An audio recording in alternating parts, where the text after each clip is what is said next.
ఒక అభ్యాసి సోదరుడు బాబూజీ మహారాజ్ దివ్యస్థితి అంటే ఏమిటి అని ప్రశ్నించాడు. అప్పుడు బాబూజీ ఇలా చెప్పారు: చంటి పిల్లవాడిని మీరు చూస్తే చాలా అమాయకంగా ఉంటాడు. అతని తల్లిదండ్రులు ఎవరో అతనికి తెలియదు. అతనికి శరీరం ఎక్కడుందో అన్నది కానీ, తన పేరు కానీ, ఇక తానెక్కడ పుట్టాడన్నది కానీ అతనికి తెలియదు. సంపూర్ణమైన మరుపు స్థితి అంటే ఫర్గెట్ఫుల్ స్టేట్లో ఉండిపోయాడన్నమాట.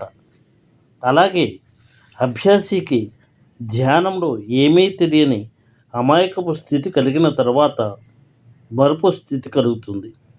ఈ మరుపు స్థితి వదిలిపోతూ బాబూజీ మహారాజ్ దివ్య స్మరణ స్థితి మొదలవుతుంది. మరుపు స్థితి అంటే నిన్ను నీవు కోల్పోయే స్థితియే. మామూలు స్థితిలో ఉన్నప్పుడు నేను అది చేస్తున్నాను, ఇది చేస్తున్నాము అంటాం. కానీ ఆ స్థితిలో అనగా బాబూజీ మహారాజ్ స్మరణ స్థితికి అనుసంధానించబడినప్పుడు ఈ నేను అన్నది వదిలేసి బాబూజీ మహారాజ్ ప్రత్యక్షతను, ఉనికిని అక్కడ ప్రతిష్ఠించుకోవాలి.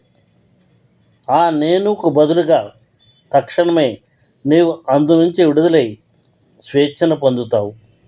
పాత నేను భావన రాకపోతే దివ్య స్మరణ స్థితిలో ఉండిపోగా ఆ యొక్క ఉనికి గుర్తు కూడా లేకుండా పోతుంది.